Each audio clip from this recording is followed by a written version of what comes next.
Yabba dabba dabba dabba dabba bum bum.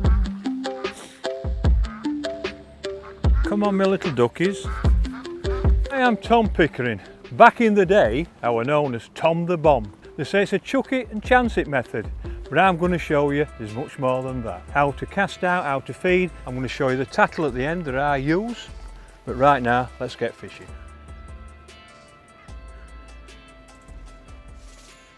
Look at that, a skimmer. All these breaming in, I've caught a skimmer. Eh? Look at that beauty. Look at that. So, I can catch a fish like that, and because it's nearly summer, all I'm going to do, I'm going to put the rod like that ready, pick my catapult, it ain't got tangled, I ain't lost it, put the pouch, pick some Fuka bait in, fire one, put 2 pouches in.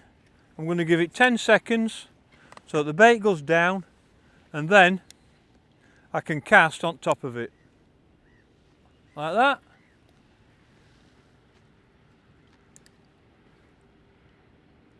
Let it hit the bottom and then just put it on the rest. Now then, my rest, I'm right-handed. My rest is to my right, and it's called hands-free. Simple, my hands are free, and I just sit there now relaxed. I can do a few things now. I can pick my catapult up, I can feed. I could feed me other lines, and I'm not interfering with the rod. I can feed me inside line, I can feed me 2+2, I can feed in I can do anything I want to do, and I've not touched the rod. It's not affected. If you have the rod that way across your body and you're moving all the time, your tip's moving and your rod's moving. I want my rod to be completely and utterly stable, and that's why I call it hands-free. But there's one more thing that's more important than that, is when I'm hands-free, I can pick my flask up and have a cup of tea. So when I'm fishing hands-free and I can have a cup of tea, I'm looking for a couple of things now. I have the rod in a position so I can easily pick it up. The tip is about 1 inch off the water. I don't want it high away from water where the wind can blow it and the wind can blow the line and your tip's doing all this. It wants to be at 1 inch above the water line, and it's nice and stable. The rod rest is nice and stable. I like a rod rest, as you can see there, it's just a little U, so it locks. It's not sliding along them long rod rests, it's no good. I want something that locks, so when I get a bite it hooks itself. That's really important.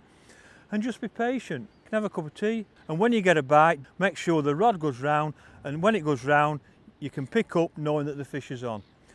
That's why I don't hold the rod. What's a bomb? When they first came out they were called Ardsley bombs, and roughly it's something like that. And the idea is it's pointed at one end, goes through the air a lot easier, and they were made for distance fishing. Nowadays, the fact that we're not fishing so far out can make them flat so they sit on the bottom better, and you're casting onto slopes. That flatness there stops on the slope. But if you're going to fish a long way, then you want that shape. Because most of the fishing that I do in my area, you've got to have a free running bomb on. And this is just a free running bomb, and it's interchangeable. And the idea is this: you can just take the top off, you can take the lead off, and you can change it with a different lead, different sizes. So if I'm going short, I'll use a 15 gram, a bit further 20 gram, and if I want to go a long way, it'll be 25 gram. But all you do is put that on, press that in, and put the cap back on. That runs onto a quick change bead where you can put your hook length on, and you just put it on like that, and you put the bead over, and the bouncing of the bead means that your bomb rests gently onto that bead. Why do I use that? It's simple. I never get a tangle.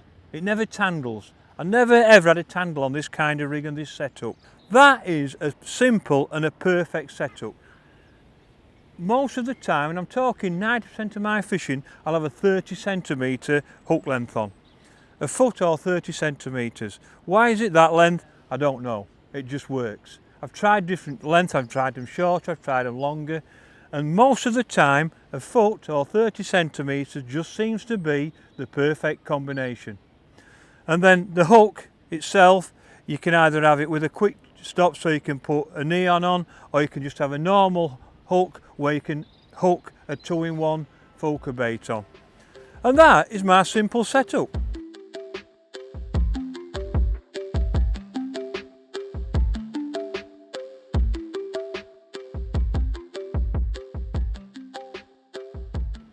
Because we're fishing with a bomb and we're loose feeding with a catapult, there's only your bomb and a hook bait on.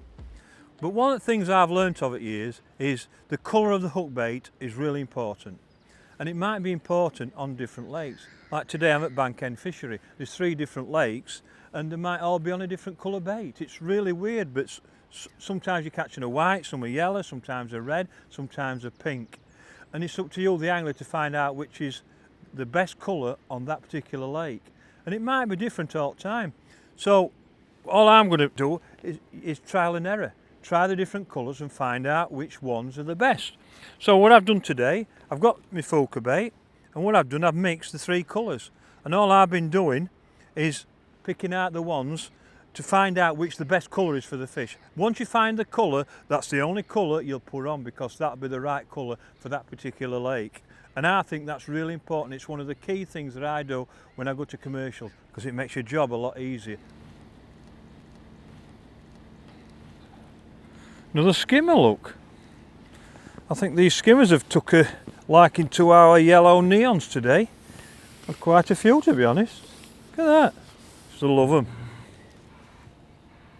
One of the most important things when you're bomb fishing is feeding, or the lack of feeding. And that, a catapult, is a massive part of bomb fishing. Why? Because if you pick it up in the winter, it can be a kiss of death, but if you don't pick it up in the summer, you won't catch anything.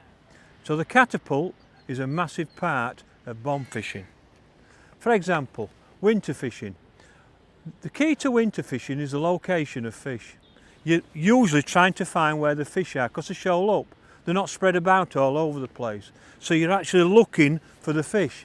So you don't have to feed them. You can cast into the shoal of fish just with a hook bait on and catch them. But in the summer, if you don't use it, you usually won't catch. Because what you're trying to do then is make the fish come to the feed, so that you're feeding and feeding, and what happens is the fish come to the feed, you cast your bomb in the middle. And what you're hoping is that the pellets or bait go down, the fish come in and intercept it. And that's what you're trying to do. So what I'm going to do, I'm going to show you how to use it correctly. So when you're using a catapult, especially when you're using Foker baits, pellets, etc., the frame's not really that important. The elastic is, because you want it strong enough to actually get to the distance, so I use a medium style elastic. But what is important is that the pouch. And inside the pouch, what I'm looking for is I want it flat, so that when the pellets go in it, they're flat. If it goes to taper like that, what they are, they're all at different angles and they spread the bait out. What I want the bait to do is land in a nice little area so it goes brrrr on the top, so it makes that noise. When you spread them about, it doesn't draw the fish in. So that pouch is more important than any part of the catapult. But how do you use a catapult? The first thing I don't do with a catapult is use it to its maximum. Because if you pull that elastic to its maximum, what you tend to do is flick it and the bait goes like that. And it's the worst thing you can do. What I prefer to do is pull it to its maximum, then just release it a little bit. Not like that because it'll go in that direction. What it wants to do is pull it to your body, so your elbow's into your body, and because you're using your body, you'll find out that if you go to that and put my arm into the body like that, it'll always go the same direction, the same distance. And what happens is then the bait goes out in the air and lands in a nice heap instead of spreading about. What you mustn't do is use more than one of the same bait in the catapult. In other words, don't put pinkies in and Foker bait or something else. You must use the same bait all the time. And that's what's so special about Foker bait. Because it's all the same weight, the same dimensions, when I put them in and fire them out, they all go in a little heap and they make that lovely noise on the surface. It's all about making that noise. So what am I going to do? How am I going to hold the catapult, and how am I going to direct where the bait's going to go? Well, the first thing to do, you pick an object that you're going to aim to opposite. Where I am today, I can fish that peg straight opposite. So when you've got your target opposite you and you're aiming your arm at that target, look between the two arms of the catapult and line it up with the target that you're aiming for. And it can only go towards that target because you're looking through the two arms of the catapult at the target on the far bank. And that's all you have to do when you're using a catapult. Simple. There we go. I've just fired 2 pouches in and they must have come straight to bait them. So keep your rod nice and low. When I'm playing fish, it's a bit like feeder fishing. Keep the rod low because it'll swim towards you. And then when you lift up, it's in front of you like that. I like to use the bend and row when I'm playing fish. I think it's really important. That's one of the reasons why I like soft rods and not stiff rods, because I like to play the fish on the bend. When it's in front of you like that, get your net ready. Let's let it swim back. When it comes to the top, there you go, little mirror. Well done there. Look at that. Double yellow neon. Right, look at that. Not a big fish, but all welcome. 2.5 pounds, something like that. Once we bait that much, it stole it. Puka! There you go. Did you get that? Oh, rubbish. Another skimmer this. What's going off here? Where were you yesterday? Yeah, bloody things. When you're not catching so many fish and the fish are really feeding on the bottom, you can cast your bomb in, settle, and then feed on top of your bomb. But sometimes when the fish are off the bottom and you want to drive them to the bottom, what you've got to do is wind your bomb in, put it in the rest, pick your catapult up, fire the bait in, then pick it up, give it 5 seconds so the pellets are going through the water, then cast your bomb into the middle of where them pellets have gone and put it down. In other words, your pellets are falling through the water and as they get to the bottom, your bomb hits the bottom and your pellet drops through like that. The fish come in and intercept it. Anybody that knows me knows I like softer rods than normal. But it's about the length of the rod that's more important. On most commercials that we go on nowadays, you're not casting very far, and I like 10-foot rods. And I like them a fairly soft action. I just find you can bend into the fish and you play the fish better. I'm going above 30 metres, it'll be 11, and then my distance rods are for like 40, 50, 60, 70 yard, they'll be 12 and 13 foot. Well, here's my top tip for tips. Right, when I buy a rod or when I get a rod, you usually get 2 or 3 tips with him. And one of the questions I get asked a lot is, which tip do I put in with that rod? Well, I'm a massive believer in the fact that with 1 tip balanced to every rod. So if you get 3 tips with it, use the middle one.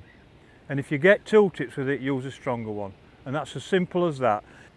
The line, all I do, I put 8-pound line on. I don't put anything else on, just 8-pound line. I don't think you need anything less.